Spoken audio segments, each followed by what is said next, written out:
Hello अस्सलाम वालेकुम दोस्तों। तो यार क्या हाल है। आज की इस वीडियो में बात करेंगे कैजुअल आर्ग्यूमेंट्स के बारे में और फैक्चुअल आर्ग्यूमेंट्स के बारे में। ठीक है, सो पढ़ते हैं इसको। An argument consist of causes and affect relation और कैजुअल आर्ग्यूमेंट्स। ठीक है, in this argument there is a conclusion that represent an affect and then there are causes mentioned as premises to support that conclusion.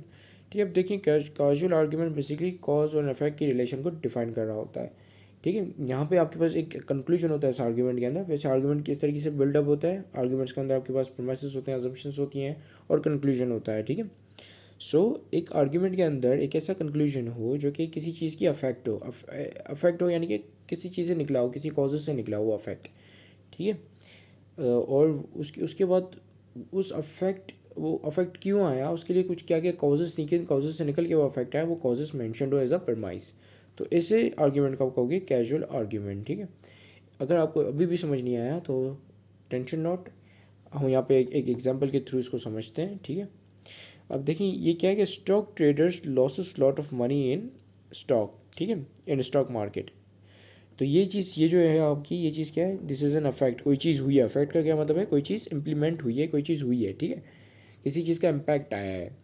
ठीक है, किसी cause का impact को हम affect कहते हैं। ठीक है, सो ये चीज़ क्या है, ये आपका इफेक्ट है। ठीक है, ये क्या है आपका, ये आपका इफेक्ट है।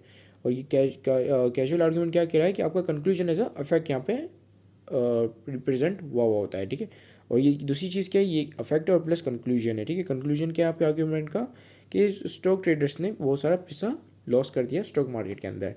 ठीक है, फिर यहाँ पे आपके पास एक प्रेमाइस है जो कि इस, यह एक कॉज है। ठीक है, कॉज और प्रेमाइस एक ही यहाँ पे है।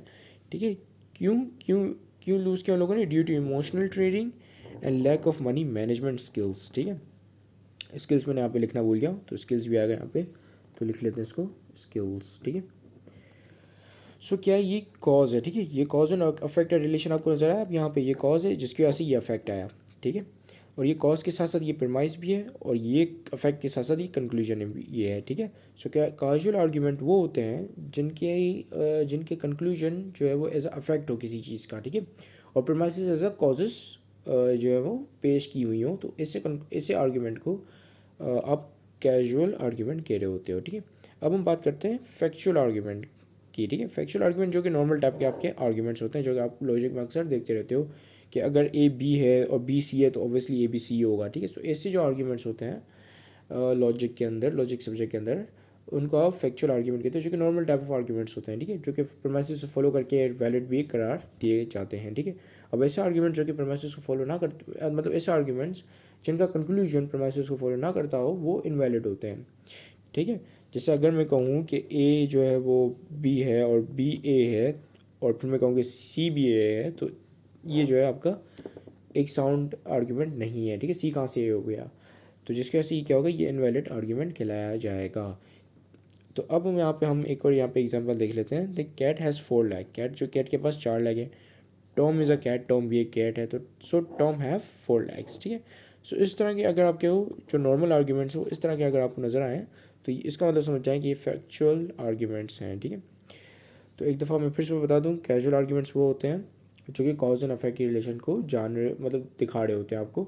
आर्ग्यूमेंट के अंदर आपको कॉजेस मिलेगा और कंक्लूजन एज अफेक्ट मिलेगा उन कॉजेस का। ठीक है, जैसे अगर मैंने पेन फेंका तो इसका ये कॉज है कि मैंने पेन फेंका, तो उसका अफेक्ट ये आया कि पेन जो है किसी को, पेन नहीं जाके किसी को हर्ट किया। ठीक है, जो कोई बंदा हर्ट हुआ क्योंकि मैंने पेन फेंका। ठीक है, so pen is a cause for the the damage of the बंदा। ठीक है, so cause and affect relation होगा तो कैजुअल आर्ग्यूमेंट्स, और अगर नॉर्मल आर्ग्यूमेंट है so that is a factual argument. ठीक है, और यहाँ पे हमने इसकी काफ़ी अच्छी एग्जांपल भी ली, तो सो आई होप आपको ये समझ में आ गया होगा।